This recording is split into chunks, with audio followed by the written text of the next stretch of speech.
मित्रों, आज हम आपको दुख दरिद्रता का नाश करने वाली भगवान शिव जी की अत्यंत पावन कथा का श्रवण कराने वाले हैं, जिसका वर्णन शिव पुराण में भी मिलता है। और कहा जाता है कि जो भी मनुष्य इस कथा को पूरे सच्चे मन से शुरू से लेकर अंत तक पूरा सुनता है तो उसके घर में कभी भी दरिद्रता नहीं आती है। इस कथा का श्रवण करने के बाद रोगी व्यक्ति को अपने सभी रोगों से मुक्ति मिल जाती है। और आपको इस कथा के माध्यम से यह भी बताने वाले हैं कि सावन में भगवान शिव जी की कथाओं का श्रवण करने से कौन सा फल मिलता है।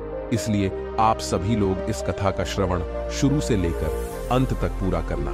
और अगर कोई भी व्यक्ति भगवान शिव जी और माता पार्वती जी की इस कल्याणकारी कथा का श्रवण करता है तो उसकी भक्ति भगवान शिव जी के प्रति 100 गुना अधिक बढ़ जाती है। अगर आप भगवान शिव जी के भक्त हैं तो आप भगवान शिव जी का अनादर न करें।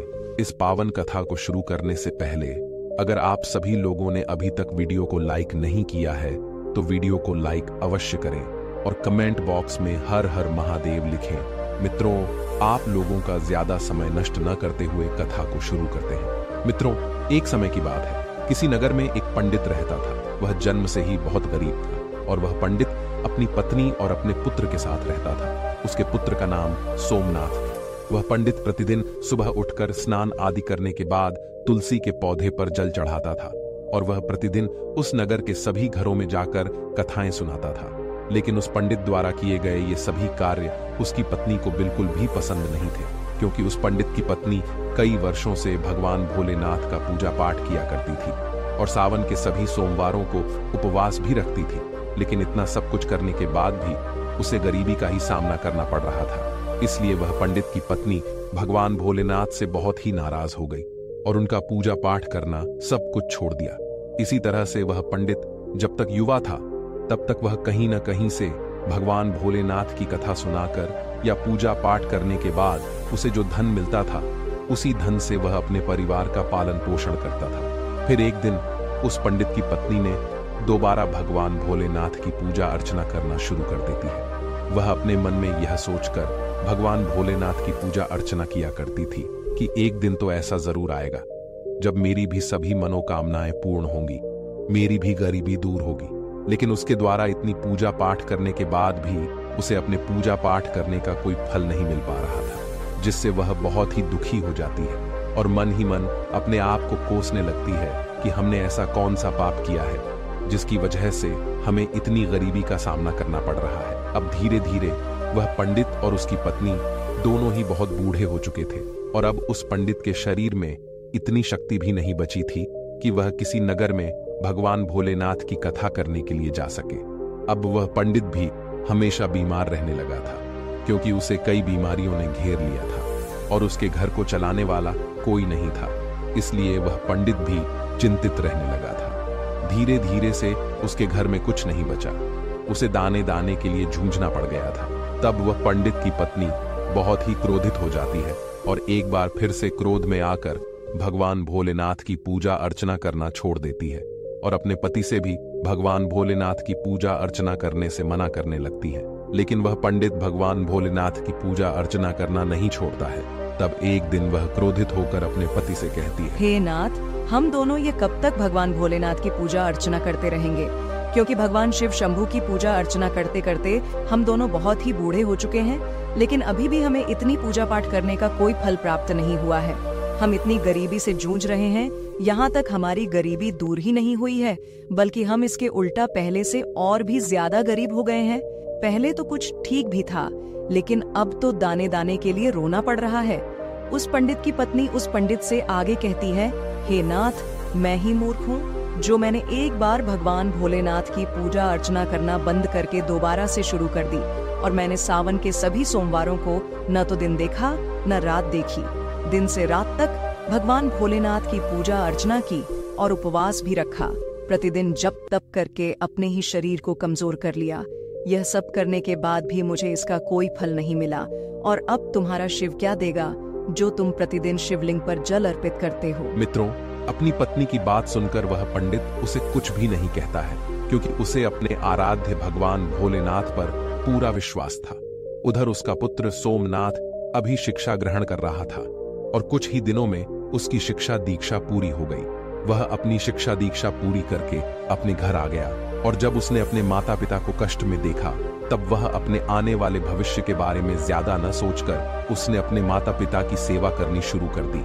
उनकी सभी मनोकामनाओं को पूरा करना शुरू कर दिया और घर का सारा बोझ अपने कंधों पर ले लिया। वह अपने पिता की तरह नगर नगर जाकर भगवान भोलेनाथ की कथाओं को सुनाने लगा और कथा सुनाने पर मिली दक्षिणा से अपने परिवार का पालन पोषण करने लगा।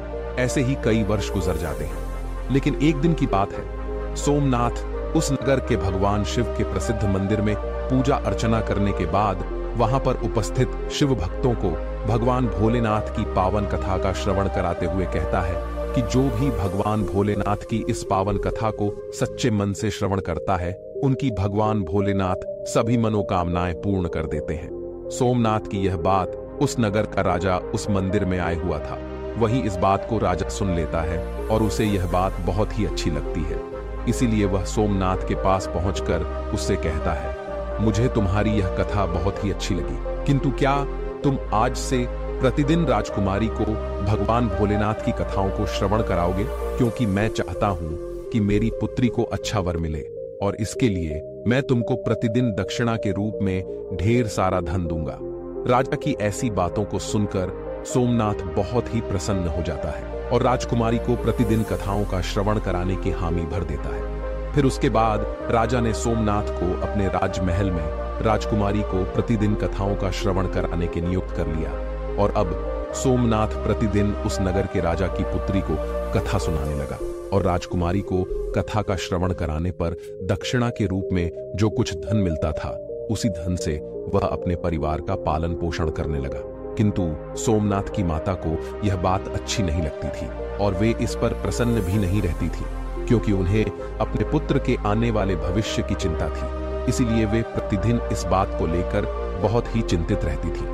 फिर एक दिन पंडित की पत्नी अपने पति से कहती है, हे नाथ, मुझे अपने पुत्र के भविष्य की चिंता हो रही है, क्योंकि हमारा जीवन तो किसी तरह से कट गया है, लेकिन मुझे हमारे पुत्र के आने वाले भविष्य की चिंता है। हमारे मरने के बाद उसका क्या होगा? क्या हमारी भक्ति पूजा पाठ का कभी कोई फल नहीं मिलेगा? क्या भगवान भोलेनाथ को हमारा दुख दिखाई नहीं देता है? हमारा पुत्र राजा के महल से दक्षिणा में जो भी धन लाता है, माना कि उस धन से हमारे पूरे परिवार का पालन पोषण हो जाता है, लेकिन बाकी की सभी मनोकामनाओं का क्या? वे कैसे पूरी होंगी? अब क्या हम सिर्फ अपना पेट भरने के लिए ही जिए? ईश्वर ने अपनी आंखें क्यों बंद कर रखी हैं? क्या हमारे पुत्र को हमारी तरह ही जीवन भर गरीब रहना पड़ेगा? मित्रों, जब माता पार्वती जी ने उस पंडित की पत्नी की करुण पुकार को सुनी, तब वे शीघ्र ही भगवान भोलेनाथ के पास जा पहुंची। तब भगवान भोलेनाथ जी ने पूछा कि हे देवी पार्वती, आज आप बहुत चिंतित लग रही हैं। फिर माता पार्वती जी भगवान भोलेनाथ जी से कहती हैं, हे शिव शंभु, आप तो त्रिकालदर्शी हैं, आपको तो सब कुछ पता होता है, किंतु आप फिर भी यह प्रश्न कर रहे हैं। चलिए, मैं आपको बता देती हूँ कि मैं इतना चिंतित क्यों हूँ। मेरी चिंता का कारण है वह पंडित और उसकी पत्नी। आप उन दोनों की परीक्षा क्यों ले रहे हैं? हे प्रभु, वह पंडित तो आपका परम भक्त है, लेकिन आपने सिर्फ उसके जीवन को कठिनाइयों से ही भरा है। उसे कभी भी उसके द्वारा पूजा करने का फल नहीं दिया। इसलिए मेरी आपसे विनती है कि अब आप उसके जीवन के सभी दुखों का नाश करें, अन्यथा कहीं ऐसा न हो कि वह पंडित और उसकी पत्नी आपका पूजा पाठ करना ही बंद कर दें और कहीं उसके मन में आपके प्रति श्रद्धा विश्वास समाप्त न हो जाए। माता पार्वती जी की इन सभी बातों को सुनकर भगवान भोलेनाथ माता पार्वती जी से कहते हैं, हे देवी पार्वती, आप चिंतित मत होइए, क्योंकि हमने उस ब्राह्मण के भाग्य के उदय का बीज बो दिया है। अब हम दोनों को उस पंडित के घर जाने का समय आ गया है और पृथ्वी लोक पर जाकर हमें शिवलीला करनी है। इतना कहकर भगवान भोलेनाथ जी माता पार्वती जी के साथ पृथ्वी लोक की ओर चल देते हैं और पृथ्वी लोक पर पहुंचकर दोनों साधु का रूप धारण कर लेते हैं। साधु का रूप धारण करने के बाद उस पंडित के घर के समीप पहुंच जाते हैं और जोर जोर से आवाज लगाते हुए कहते हैं, अलख निरंजन, घर में कोई है? तब उनकी आवाज सुनकर वह बूढ़ा पंडित घर से बाहर निकलता है और उन्हें प्रणाम करते हुए कहता है, हे मुनिवर, आपका स्वागत है, बताइए मैं आपकी किस तरह से मदद कर सकता हूँ। तब साधु का रूप धारण किए हुए भगवान भोलेनाथ ने उस पंडित से कहा कि आज की रात्रि में हम आपके घर पर विश्राम करना चाहते हैं। तब वह पंडित अपने मन में सोचने लगा कि ये तो हमारे अतिथि है, मुझे इन्हें मना नहीं करना चाहिए, क्योंकि अगर इन्हें बुरा लग गया तब ये मेरे पूरे परिवार सहित श्राप दे सकते हैं। लेकिन मैं किस तरह से इनका अतिथि सत्कार करूंगा, क्योंकि जैसे तैसे करके मेरा पुत्र जो धन लेकर आता है उससे किसी तरह से हमारे परिवार का पालन पोषण होता है और कुछ भी नहीं बच पाता है। इसलिए मैं इनके भोजन का प्रबंध कैसे कर सकता हूँ। अपने मन में इतना सोचकर उसने कहा कि हे मुनिवर, मेरा पुत्र इस नगर के राजा की पुत्री को कथा सुनाकर दक्षिणा में जो भी धन लाता है उसी से एक वक्त के लिए हम तीनों के भोजन की पूर्ति होती है।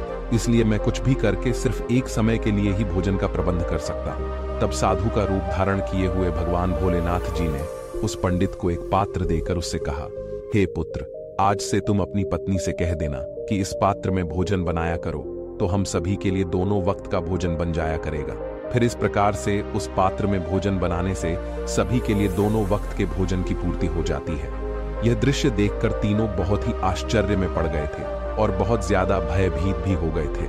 मित्रों, उसके अगले दिन सुबह उठकर सोमनाथ राजकुमारी को कथा सुनाने के लिए जा ही रहा था कि तभी अचानक से साधु का रूप धारण किए हुए भगवान भोलेनाथ जी ने सोमनाथ से पूछा कि हे पुत्र, तुम कहां जा रहे हो। तब सोमनाथ उनसे कहता है, हे मुनिवर, मैं तो अब इस नगर के राजा की पुत्री को कथा का श्रवण कराने के लिए जा रहा हूं। तब साधु का रूप धारण किए हुए भगवान भोलेनाथ जी ने सोमनाथ से कहा कि हे पुत्र, आज जब तुम राजकुमारी को कथा का श्रवण कराने के लिए जाओ तो तुम उससे पूछना कि वह अपनी किस मनोकामना की पूर्ति होने के लिए प्रतिदिन भगवान भोलेनाथ की कथा का श्रवण करती है। यह सुनकर सोमनाथ राजमहल में पहुंच जाता है और राजकुमारी को कथा का श्रवण कराने लगता है। राजकुमारी को कथा का श्रवण कराने के बाद सोमनाथ उसी प्रश्न को राजकुमारी से पूछता है कि तुम अपनी किस मनोकामना की पूर्ति होने के लिए प्रतिदिन कथा का श्रवण करती हो। तब राजकुमारी सोमनाथ से कहती है, मैं अपनी इस मनोकामना की पूर्ति होने के लिए प्रतिदिन भगवान भोलेनाथ की कथाओं का श्रवण करती हूँ, जिससे मुझे ऐसा कोई वर मिले जिसकी चर्चा पूरे नगर में सभी करें। उसके मस्तक पर चंद्र और सूरज हो और उसका भाग्य इतना अच्छा हो कि उसके घर में किसी भी चीज की कोई कमी न हो। वह ऐसी बारात लेकर आए जैसी अभी तक किसी ने देखी न हो। राजकुमारी की इन बातों को सुनकर सोमनाथ घर वापस लौट आता है और घर पर पहुंचकर साधु रूपी भगवान भोलेनाथ को सारी बातें बता देता है। तब भगवान भोलेनाथ सोमनाथ से कहते हैं, हे पुत्र, ठीक है, अब अगले दिन जब तुम राजकुमारी को कथा का श्रवण कराने के लिए जाना तब फिर से वही प्रश्न पूछना। अगर राजकुमारी तुम्हें फिर से कल वाली बातें बताए तब तुम उससे शीघ्र यह कह देना कि तुम्हें जैसा वर चाहिए वैसा सिर्फ मैं ही हूं। इतना कहकर वहां से भाग आना। तब सोमनाथ उस साधु रूपी भगवान भोलेनाथ जी से कहता है, हे मुनिवर, कहां मैं एक गरीब पंडित और कहां वह इस नगर के राजा की पुत्री। भला हमारा विवाह कैसे हो सकता है, और मेरा घर तो उसके द्वारा दी दक्षिणा पर चलता है। लेकिन जब यह बात राजा को पता चलेगी कि मैं उसकी पुत्री से विवाह करना चाहता हूं तो वह मुझे मेरे पूरे परिवार के साथ मृत्युदंड दे देगा। इसलिए आप मुझे क्षमा कर दीजिए, क्योंकि मैं ऐसा नहीं कर सकता हूं। सोमनाथ की बात सुनकर साधु रूपी भगवान भोलेनाथ जी ने सोमनाथ से कहा कि हे पुत्र, ठीक है, हम अभी तुम्हें तुम्हारे पूरे परिवार के साथ अपने अभिशाप से भस्म कर देते हैं। वैसे ही सोमनाथ पहले से ही उनके चमत्कार से बहुत भयभीत था। उनकी ऐसी बातों को सुनकर और ज्यादा भयभीत हो गया था और अपने मन में सोचने लगा कि मुझे और मेरे परिवार सहित राजा साहब तो बाद में मृत्युदंड देंगे, उससे पहले ये तो अभी ही अपने श्राप से भस्म कर देंगे। अपने मन में इतना सोचकर फिर उसने ऐसा करने का उन्हें विश्वास दिलाया और राजकुमारी को भगवान भोलेनाथ जी की कथा का श्रवण कराने के लिए राजमहल की तरफ निकल गया। राजमहल पहुंचकर वह राजकुमारी को भगवान भोलेनाथ जी की कथा का श्रवण कराने लगा। उसके बाद उसने राजकुमारी से फिर से पूछा कि आप अपनी किस मनोकामना की पूर्ति के लिए भगवान भोलेनाथ जी की कथा का श्रवण करती हो।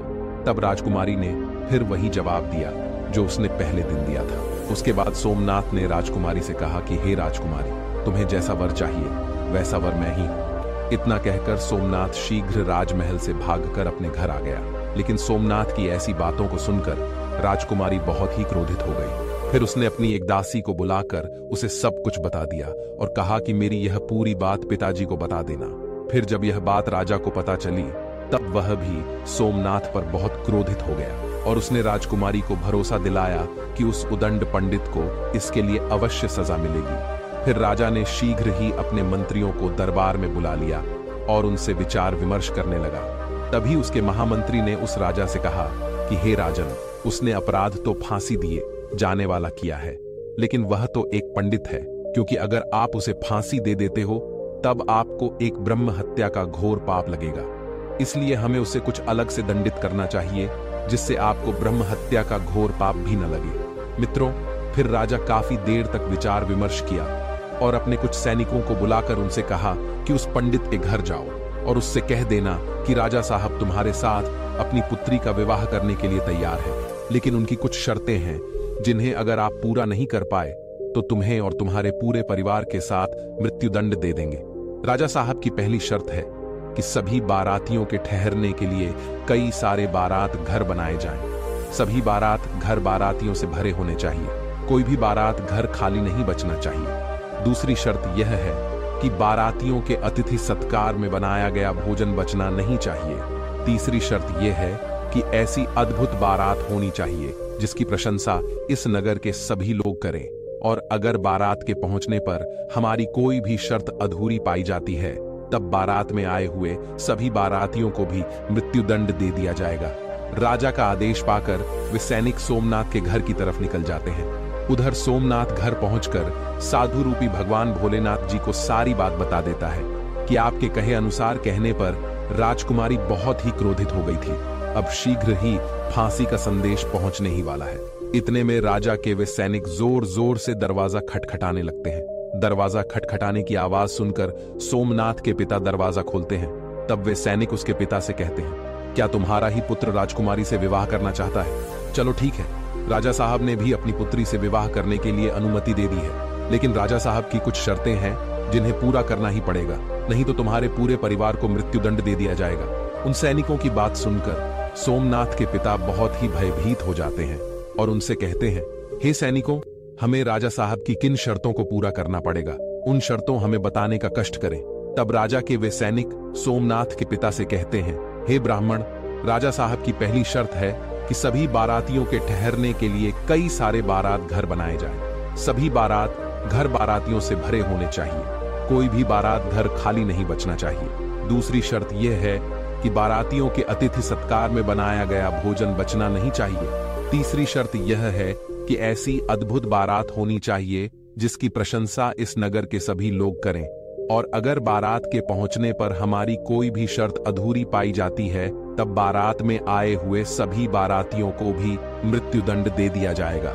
राजा के सैनिकों की बात सुनकर सोमनाथ और उसके पिता बहुत ही भयभीत हो जाते हैं, यहाँ तक कि उनके हाथ पैर तक कांपने लगते हैं। तब साधु रूपी भगवान भोलेनाथ जी ने उनसे कहा कि तुम मत डरो, बल्कि अपना उत्तर देकर राजा के सैनिकों को विदा करो कि आप विवाह की तैयारी शुरू करें।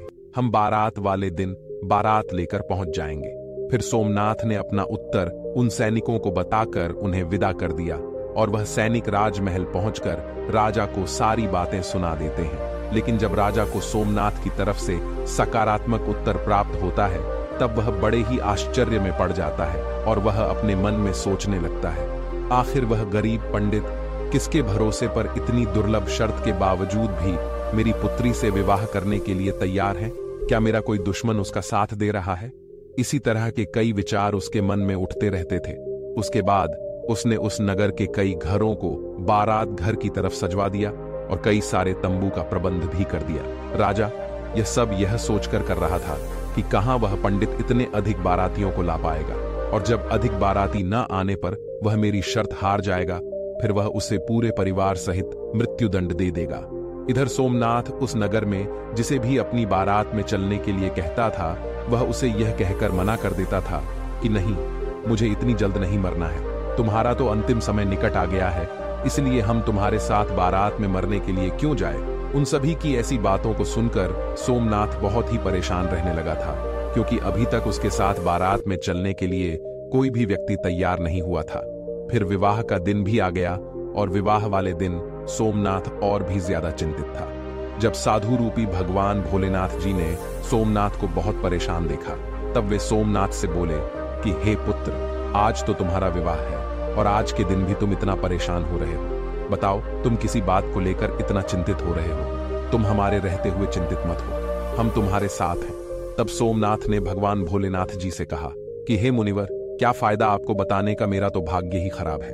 वैसे भाग्य में जो लिखा होता है वही होता है। यही कहकर तैयार होकर उनके साथ राजमहल की तरफ चल देता है मित्रों। फिर भगवान भोलेनाथ जी ने सोमनाथ की बारात में चलने के लिए सभी देवताओं, भूत प्रेतों और गंधर्वों को मनुष्य रूप में सोमनाथ की बारात में चलने के लिए आमंत्रित कर लिया और सोमनाथ की बारात में शामिल कर लिया, जिसके कारण सभी बारात नाचते हुए बारात घर पहुंच गए।